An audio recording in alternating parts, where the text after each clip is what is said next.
Are we ready? We are ready. Okay. Hello, SBP people. I trust you have a good Friday.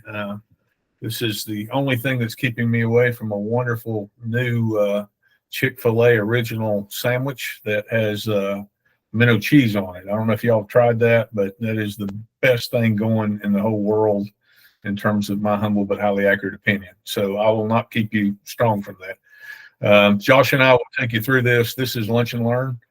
And we want you to learn something from this. So we're going to spend a few minutes talking about what we think about and do and advise. And so if you could just give me the first chart, and we're going to spend a minute talking about this. Some of you have seen this before. It's a pretty standard chart that we use in all of our intellectual thought. And what we say here essentially is that there are two national frameworks that we are very, very familiar with. On the left-hand side, you will see the National Response Framework. This is a document that essentially coordinates most of the federal response that goes in after a disaster. Now, at the same time that this federal response is going on, there will always be a local response. There will always be a state response. And all of this is going to continue to occur. And what you kind of see here is that preparedness should be ongoing. We leave all that to the great Helen Wiley and her team. We kind of pick it up after a disaster, and we begin talking here about this idea of response. So we use words, and we want those words to have meaning. One of the things that we believe strongly in as disaster professionals is you have to know the language. You have to know the language that we're going to be talking to people with, about people with. And so we start here with the idea that we start with response is going to happen after a disaster.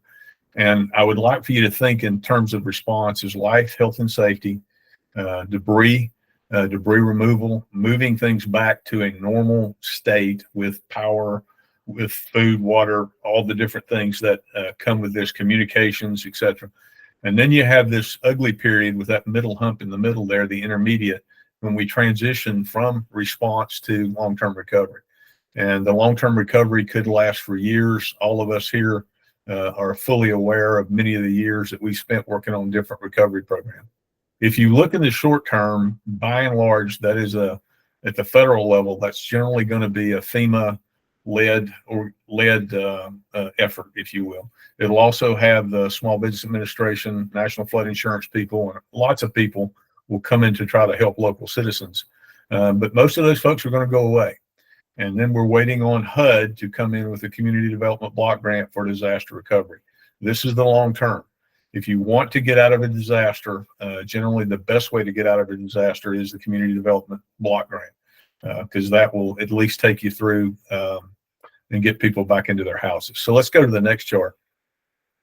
This is a Dick and Jane chart that I love because it makes good sense to me. So let's use words here. So preparation is going to take place.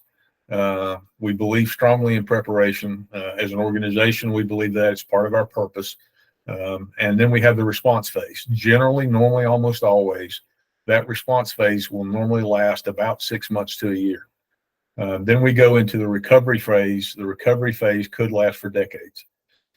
Many of you in here are well aware that we're still doing a lot of stuff with Katrina after that disaster. So recovery can take a long, long time. Recovery is hard because we're talking about trying to recover infrastructure. We're talking about trying to recover individual houses. And we're talking about trying to recover our economic loss. The third bottom phase you see down here is mitigation. Now, we all want mitigation to happen before disaster, but the truth is that mitigation generally doesn't work that way. What ends up happening is we see a disaster after disaster, then we begin thinking about mitigation. So ideally, what we would love to have would be the idea that we're going to prepare for a disaster, we're going to mitigate for a disaster, then the disaster is going to happen, have a short response phase, and immediately get into recovery. So that would be the things that we would be looking at. With that, let's go to the next chart. And I think here I'll pass on to Josh. And Josh is going to spend a few minutes talking to you about response, different elements of that. And then we'll switch back to me and I'll talk about recovery at the end. So I yield to Josh. Hey, good morning, and thanks, JR. For those of you who have not had the chance to meet yet, my name is Joshua Bryant, and my role on the advice team is to serve as a subject matter expert mainly in FEMA programs, FEMA response, recovery, and mitigation programs. So to tie into how the advice team plugs into emergency management as a whole, I want to start with the concept that emergency management is scalable depending on the scope and size of a disaster. Many of you have probably heard the phrase that disasters begin and end locally. This means that local governments are ultimately and legally responsible for preparing for, responding to, recovering from, and mitigating against certain disasters. However, when a disaster or an event overwhelmed local capabilities, there are state, federal, nonprofit, and private programs that are in place to help local efforts. So this aid comes in many forms, primarily technical assistance, surge capacity, supplies, material, and equipment, but chiefly among everything else would be support in the form of financial assistance. Next slide, please. So looking through the lens of disasters beginning and ending locally, and looking at potential funding sources under this concept, first and foremost, insurance and personal savings is always going to be the fastest and most complete form of disaster assistance. This applies to both the individual and the private and public sector entities that are involved in a disaster. Once these forms of assistance are exhausted, immediate needs may be filled by donations, charitable organizations, and other private nonprofits. Outside of SBP, the Red Cross is a good example of an organization that fills this role well. The Red Cross has the ability to quickly shelter disaster-impacted individuals that cannot shelter themselves, but can also not afford to wait for government programs to come in place in order to provide assistance. Next, from a resources perspective, government programs may be available following a disaster. This may come in the form of government loans, state programs, FEMA and HUD programs that we'll talk about in the coming slides. And then finally, government disaster programs are not meant to make you whole or meant to provide you back to a pre-disaster state. What they are meant to do is to provide you a new sense of normal following a disaster. And as JR mentioned, the way to most effectively do that is to layer and sequence the different resources and types of funding that may be available through these different programs. So that is where the advice team really comes in. Our goal is to empower state and local governments to deliver fast, predictable, and equitable recovery to disaster survivors and government entities. And this is accomplished through training, advice, and advocacy. Next slide, please. So most of the programs that the advice team works under is authorized either through or appropriated because of the federal law called the Robert T. Stafford Act. So the Stafford Act is the federal authority that authorizes the president to declare federal disasters and allows the executive branch to coordinate federal response to disasters and then administer emergency management programs in the United States. No part of the U.S. is exempt from disasters, but there are some areas that are more prone than others. Specifically, SBP's focus areas along the Gulf Coast and the Southeast are very disaster prone, and that's kind of where our advice team is focusing most of our efforts. Next slide, please. So when a disaster does happen, federal assistance programs are not guaranteed. There's a prescriptive process outlined in federal law, which requires the governor or the chief tribal executive of the disaster impacted area to confirm three things. First, that the situation is of such severity that response is beyond the capabilities of state and local officials, and that federal assistance is necessary to supplement response and recovery efforts. Second, the governor has to confirm that he or she has taken appropriate action under state law and directed the execution of the state emergency management plan. And then finally, the governor or chief tribal executive must provide a detailed summary of the amount and severity of damages and losses following a disaster. This is accomplished through something called the Joint Preliminary Damage Assessment process. And this where local, state, and federal partners gather together to assess the impacts of disaster. By law, this should occur within 30 days, with very few exceptions to this timeline for extensions or expedited declarations where catastrophic damages are so immediately evident that the damage assessment process is needed. During this process, local officials are trying to determine specific damages thresholds and metrics are being met to warrant federal assistance in a few different categories. Next slide, please. And those categories align with FEMA's programs that they offer under the Stafford Act. First, the Public Assistance Program is FEMA's largest grant program and provides funds to assist communities recovering from a disaster. This program is meant for state, tribal, territorial, and local governments, and then certain private nonprofit organizations, and will help reimburse costs for debris removal, response activities, and infrastructure restoration projects. Next, FEMA's Individual Assistance Program provides financial assistance and direct assistance to eligible survivors and households who have sustained loss during a disaster.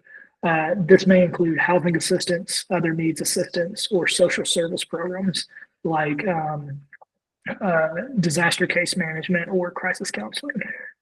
And then finally, FEMA's Hazard Mitigation Grant Program provides funding to state, local, tribal, and territorial governments so they can develop hazard mitigation plans and then rebuild their community in a way that reduces and mitigates future disaster losses. For these programs specifically, the FEMA Individual Assistance Program and the Public Assistance Program may be granted as standalone programs or they may be granted together, but they have to be justified separately under the damage assessment process I just spoke about. FEMA's Hazard Mitigation Grant Program cannot be granted as a standalone program, but it is contingent on a declaration for either IA or PA. And then the amount of hazard mitigation grant program funds is based on the total estimated federal assistance that is provided during a specific disaster. And as I pass it off to JR, get ready to pass it off to JR, another program that is contingent on the federal disaster declaration process is HUD's CDBG-DR program. And so without a Stafford Act declaration, you cannot move into a congressional appropriation for CDBG-DR. But as JR mentioned, you really cannot have a holistic recovery without moving into some of these HUD programs. And so with that, I'll pass the next slide to JR. And thank you, Josh. So this is our house. We believe that all of these things have to happen for a successful program to begin and to thrive, right? What we have seen across America is we've seen failure after failure in long-term disaster recovery. We've seen governments fail. We've seen local governments, state governments, and in some cases, maybe even the federal government fail. So we look at the house, and what we say at the house is this. It all starts with good leadership and decision-making. Like all things in life, the more good leaders that you bring to bear, the better off you're going to be. At the bottom, you'll also see down here the need for strategy. If you don't know where you're going, any route will take you there. So what we tell people is please describe for us or let us help you in describing what does the end look like. If we can describe what the end looks like, then we can help you get there. Underneath that, you'll see a lot of different things. We have to do a needs assessment to determine where exactly we're going to spend all this federal money. We need to have an implementation plan that will talk about how specifically we're going to do that. The action plan is the strategy, and this requires a lot of policies. It also requires a lot of procurements, contracts, and subrecipient agreements. And then we tell people constantly that technology matters. The system of record is incredible, is an incredibly important piece that we have to have. You'll look on up through here and you'll see outreach, eligibility, and case management. We believe strongly in case management. We believe that disaster case management, this ability to find the client, to sit down with the client, to work through all the things that a client needs are absolutely incredible. And then we get into the construction management piece, which some of you in here may be very familiar with. The top three up here, I will argue, are inherently governmental. finance closeout and outcomes. Those belong to the government. And you'll notice that it's bordered on two flanks here, compliance on the one side and auditing on the other. Organizations using public money are required to do this. It's our money, it's our taxpayer money, and we want to make sure that it's used wisely. So with that, let's go to the next chart. And what I'll show you here is this is what it really looks like in reality. So in reality, what we're going to do is we're going to go out and we're going to do outreach. In that outreach, we're going to see who are the clients out there that would normally be eligible for us to talk to. Under most CDBGDR programs, that's going to be people who are below 80% of the average median income of that particular county that they live in. After that, then we're going to do intake. Intake means that we're going to bring you in, and or we're going to do this virtually, and we're going to make sure that you are who you say you are, and in fact that you go to the next block, which is eligibility. Are you eligible for this program? We need to make sure that we have some proofs and some evidences in here. And some of you will say, wow, this is really, really bureaucratic. Well, yeah, that's true, but you're also dealing with public tax dollars. So we want to know where those public tax dollars went to. After eligibility, we're going to move toward a signing event. This is where we have expectation management. If we don't set expectations about the timing of the program and what services we're going to provide, then the things will begin to fall apart. Pre-construction, construction, and post-construction, this is really hard work, especially if you're dealing with federal tax dollars, because now we've entered into the environmental review realm. We've entered into lead-based paint, asbestos handling. We've entered into housing and functional needs, which are all critical things that we need to make sure that we provide for people. And of course, in the post-construction, this is the idea that did we get the quality effort in that house that we really wanted? And then we want to pay the contractors who did the work quickly and efficiently, because fast cash makes fast friends. We're going to audit ourselves, and then we'll close out. This is complex, but the more you work with it, the more you begin to think about the idea that this is Toyota in a disaster recovery. Now, many of you in here, we claim in SBP to be big fans of the Toyota production system. And the Toyota production system tells us that if the right process will produce the right result. And what we argue to people is that a general process flow that looks something like what you're seeing here on the screen will work for you. But if you don't have the right process, don't expect to get any outcomes. So let's move from there to the next chart. And here what I will tell you is that this is all very, very bureaucratic in its nature. And much of the work that we do and advise is bureaucratic in nature. We spend a fair amount of our time talking to bureaucrats about how to do this more effectively and more efficiently, so that we don't have long-term failed problems, long-term failed recoveries. So here are a list of several of the what we call federal cross-cutting requirements. These are requirements that the federal government is saying, you run a program, we need you to be thinking about all of these things. And you can see here, we begin with environmental, we work our way down to the Endangered Species Act. And then on the right-hand side, certainly we want fair housing and civil rights. And then we work into some very specific laws here, URA, Davis-Bacon, and Section 3. So let's go to the next chart. And this kind of tells you what we do. So if you're out to learn what Advise does, this kind of shows you in one chart really what we do as an intervention. The first is that we have basically three right now grant-funded courses. Thanks to the great folks at SBP headquarters, we do have, and the Walmart Foundation, we do provide 3 grant-funded training opportunities. All of these grant-funded opportunities, the only people we train in these, as a matter of rule here, is private nonprofits and government employees. And the theory here is that if we can make government employees more efficient, more effective, smarter in their educational endeavors, then that they will have a better program. We have seen this work in several places. So the DR Leader Practitioner course is what most people would call the LPC within the company. This is focused on disaster recovery. This is long-term disaster recovery. We also provide at least once a year here in the past several years, we do what's called a mitigation practitioner course. And mitigation practitioner course is when we talk about what are the best practices that we've seen in mitigating damage from storms. The latest and greatest that we have is led by Josh, and that we call that the Response to Recovery Leader Practitioner course. And this particular course is designed to talk about both response, as response then leads into long-term recovery. And it's a great course. We'll be running that again here in early November in Savannah. The per seat training is what we sell. We sell these courses to grantees and to people across the nation, and we do make some money from this, and we do charge people a varying rate depending on who you work for. If you are in these middle seats here, middle column, we do allow contractors to come into these.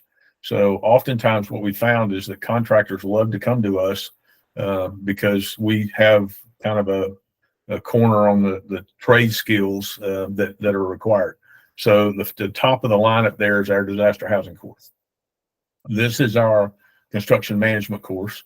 And for if you're looking for pricing on that particular course, we do charge $3,000 per seat per contractor. We charge $2,000 for a public administrator and $1,500 for a nonprofit.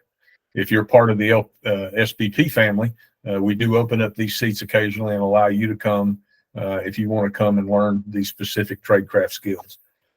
We teach a DR MIT finance leader course. What we're talking about here is government employees who may be handling, I don't know, $600 million to $1.5, $1.8 billion in federal funds. So we do spend a great deal of time talking about how do we handle those funds, how do we account for them, how do we make sure all those federal cross-cutting requirements that I showed you on a previous slide are laid out. We also teach the acquisition and buyout course. This is something we haven't taught in a while, but in essence, the acquisition and buyout from a government perspective is the government is buying your home. So it's the same thing you would normally have even if you had a closing. It would be the same thing. You're going to do a closing, except the buyer in this case will be the government. Probably our best course that we teach is the disaster case management training course. This is normally a 2-day course. We run this in a wide variety of places. And what we believe here is it's so important for us as an organization to train other people on how to do good disaster case management. Good disaster case management is expectation management. So if we have somebody out there who is not managing expectations, we're going to have failure in a wide variety of other areas. So the DCM course, of course, is run by Maria and her team, and it's a 2-day course. We do spend a great deal of time in this talking about both hard skills and soft skills. The soft skills are that you have to gain trust with somebody in order for them to come to you and tell you what their needs are. And the hard skills are how are we actually going to work with a contractor to get somebody into your house and then get you fixed. We also teach the long-term recovery group course. This is a 1-day course. We're continuing to work on the federal compliance course. That's something we will sell probably next year. And we also teach public administration leadership. We believe that leadership is the coin of the realm that makes the difference between good organizations and poor organizations. Additional services over here on the right-hand side. This is all the stuff that we also do. When we're not doing the other things on the left-hand side of the screen, we're doing the right-hand side of the screen. Many of you know that North Carolina, the state of North Carolina, is a client of ours. Many of you know that Puerto Rico is a client of ours. So we do spend a great deal of time working with our clients. This is disaster strategy consulting. We also do planning workshops. We spend a lot of time talking to folks about what does your contract look like. So we do a lot of scope contracting. And then, of course, if we need to, we can always do an organizational assessment. We found that in the past, because of the failure rate, a lot of these government programs will call us in and we'll come in and we'll do an organizational assessment. That will include a great deal of construction management analysis and subrecipient agreements across that board. So that's kind of what we do and advise. Let's go to the final chart here. And I think that's my question chart. So what are your questions, comments, or opposing viewpoints about anything that Josh and I have covered from response to recovery? We can certainly talk mitigation, although Sherry Risk, who is our other teammate, is with her grandchildren at the beach this week. So we can talk to that, but not in the detail that Sherry would do.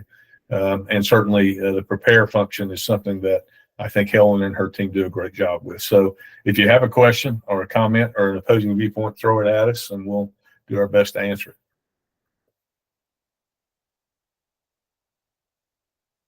And I got nothing, Kyle. See how quick that went? You must have done a great job explaining, everybody. Well, I think Mike Sullivan had to go and comb his hair, and I think Andy's just eating. So there we go. Not that I would call anybody out in the middle of a meeting, but you know. Well, we do have a question or statement. Josh? Yeah, just to add kind of one closing thought to JR's summary. More than anything, I think the advice team looks to help people adhere to policies, like figure out what unmet needs are, and then like determine how to best capital stack different recovery programs in order to make it a more holistic recovery. And I say that to say there's a lot behind all of these programs from a policy and regulation perspective. And if you come across partners that need more information, these LPC courses and some of the more specific training courses are some of the best ways to like really do deep dives into all of these things. And so if you have any partners that you're working with that may be interested in learning more, we're happy to spend a few days like really going into how to navigate these programs effectively, because that's probably one of the best ways to drink from the fire hose, quote unquote, and understand like how to work through some of these regulatory problems that they may encounter in either short or long-term recovery. Thank you for that. Yes, sir. Well said. I would love to know how we arrived at our current training offerings. What was the rest of that? Training offerings and whether other organizations offer similar training. It's weird. I doubt it. We have had some competition, and the biggest competitor that we've had, frankly, is the government themselves. They have come out and formed a couple of different organizations, COSTA, which is a conglomeration of disaster recovery public officials, and they have tried to do something similar to what we do. The reason that the whole thing started, Jen, was because when I was running the program in South Carolina, I had to learn all by discovery. And discovery learning is a painful way to go through life.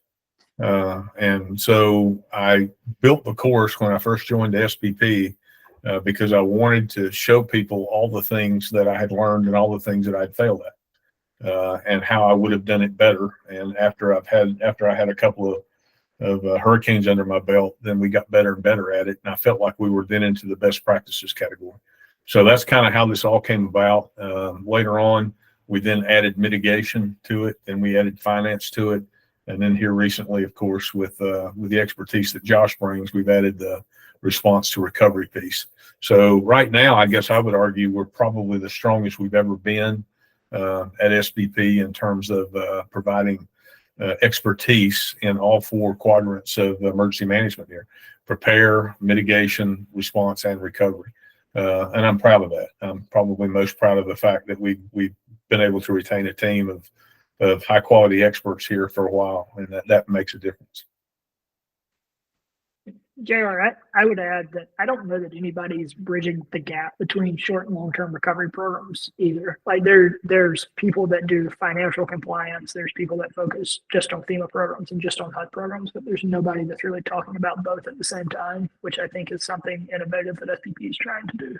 And I think the other part is that we do something a little bit different in the sense that we will spend more time talking about strategy and planning and how to get from point A to point B than we will on a lot of these, I don't want to call them nitnoid because they're federal law, but some of the federal laws in here, you can't let them be the centerpiece of your program. What has to be the centerpiece of your program is your plan. So we do spend quite a bit of time with that. I missed that question, Kyle. I'm sorry. Oh, no. How does staff know when and what classes we may be able to join? So every class that we're in, we put out in the weekly report, the weekly operations update. So if you're getting that, we do advertise all of our classes in there. One of the initiatives that the Kaizen committee has brought forward and that the HR folks and Dr. Lori have all embraced is the idea that we will begin sending more and more of our internal employees to our coursework. We believe that we're providing this great, I will argue it's world-class education. Josh will agree with me because we're the primary teachers on this. So that's just pure arrogance speaking there. And Maria's here and she's the boss, so we have to make sure that we're straightening up for her. So the point would be that we provide this world-class education to a lot of people, and now the key is to provide it internally to SBP. And so now remember that you're not our primary audience. So I say that with love. What I will tell you is that if we're undersold, we can normally handle, we don't like to teach more than 18. 20 would be our absolute max. But if we have a small class of 14 or 15, then certainly we open up those slots to operations and we tell the leadership in the headquarters and say, look, we've got a couple of slots here. If you've got somebody available, then we can send them. And so that's kind of how we've done it in the past. As we move forward, I think that will become a little more formal, Kyle, in how we assign people to go. Of course, the training is paid for by the Walmart Foundation, so essentially it's free, and certainly free for an SBP employee. So, fantastic. Anya asks, can you give an example of how we measure the impact of the advised training programs on the communities or leaders we work with? Yeah, that's a tough one, Anya. It's that's the bane of my existence. So I can tell you that you can often lead a horse to water, but you can't make him drink. In the consulting business, we're always concerned that we want to have a client who's willing to listen. If the client's not willing to listen, then it kind of falls apart. In terms of impact, though, here's what I would say. We have turned around a couple of programs that we have hardcore data on. We turned around initially the West Virginia program and ended up stealing Sherry and bringing her to our team, by the way, which was also a coup. And then we've also turned around the North Carolina program, which was failing when we met them. We have helped greatly in Georgia and Florida. And then I would say that the last one, I just had it on the tip of my head here. We've also done work in Missouri, out west, and some other places. But I'm most proud of the North Carolina turnaround. I'm also proud of the West Virginia turnaround. Eastern Kentucky, I will argue that because we did a raw, and from that raw, then we emanated into a dozen different areas with some great fellows and Sarah's great work and other people. I think that really helped us. And then all those people came to our training program. And I think that we have greatly shaped that particular disaster. So that would be my answer. Josh, you want to add anything on to that?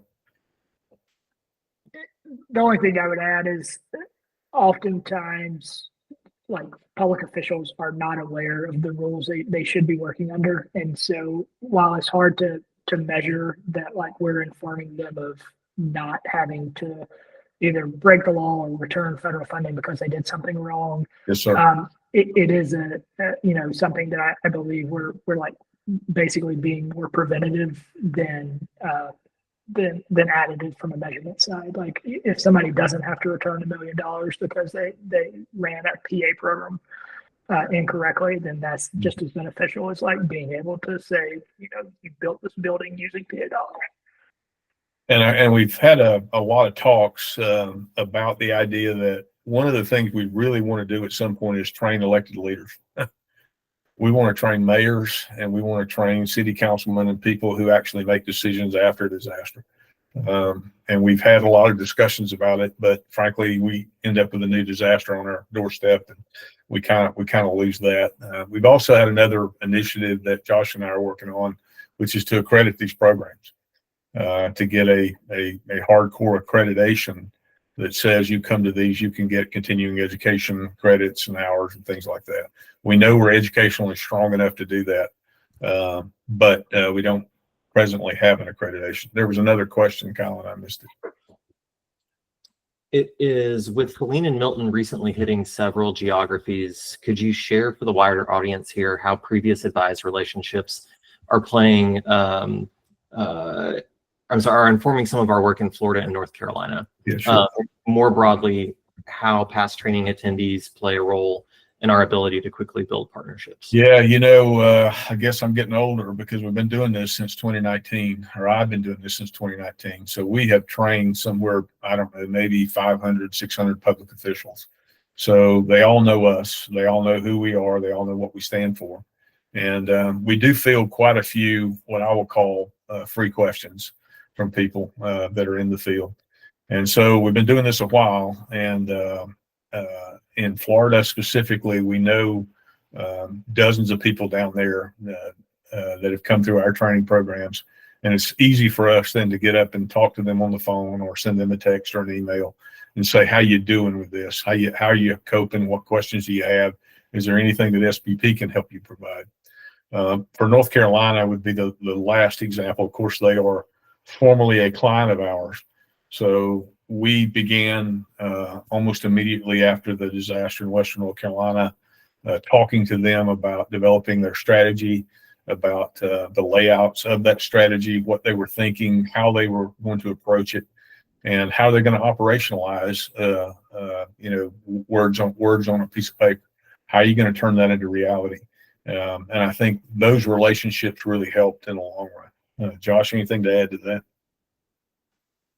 Yeah, I think the more we become a trusted partner in name, the more success we'll have in both broad SBP reach and then in some of our immediate team goals and advise, like being able to obtain certain contracts and grant agreements through some of these partners. And so by us, spending a few days basically sharing knowledge with these people, they'll come to us months or years later, seeking the same types of advisory services.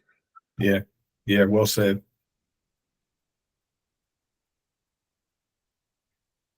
Did I miss one? No, but Paul did say one of the successes of the disaster housing courses is that we can teach contractors, government employees, and nonprofits together. And it's really good to get their views commingled so that they can see how they can learn from each other. Yeah, and I have to thank the DAP team for giving me Paul to help teach that because Paul's an absolute genius on the use of Xactimate and how we use that as a general contractor. And it brings credibility to the course. And you're right. In order to solve this great big problem that we're trying to deal with, we have to bring contractors and put them in the same room with government employees and with nonprofits. Everybody's got to get along. I mean, the problem's not going to solve itself. And everybody has to give a little bit in terms of profit negotiations and all those things. And we do spend quite a bit of time in our coursework talking about that. But thank you, Paul, for the comment, because I will say that of all the courses that we teach, a lot of them sometimes can be theoretical. The disaster housing course ain't theoretical. It is hardcore. This is how you're going to scope out a room. This is how you're going to take that scoped out room and turn it into something positive. This is how you're going to contract for that. This is how you're going to run your program. This is how you're going to integrate a disaster case manager to make sure that the citizen is not treated like cattle. And all those things come across, I think, in that particular course. And we do make a small profit off of it, not huge, but we do make some money every time we do this. And I think that's normally due to Maria's great financial stewardship of our crazy ideas, Josh. So there you go. Fantastic. Any other questions for the team? That might be it. Very good. Let's go to Chick-fil-A. Advise team, JR, Joshua, Maria, thank you so much. This was fantastic. We recorded it, so it will live on. People can continue to learn from it. But thank you for your time today. And thanks to everybody who attended the call. Take care, everybody. Bye.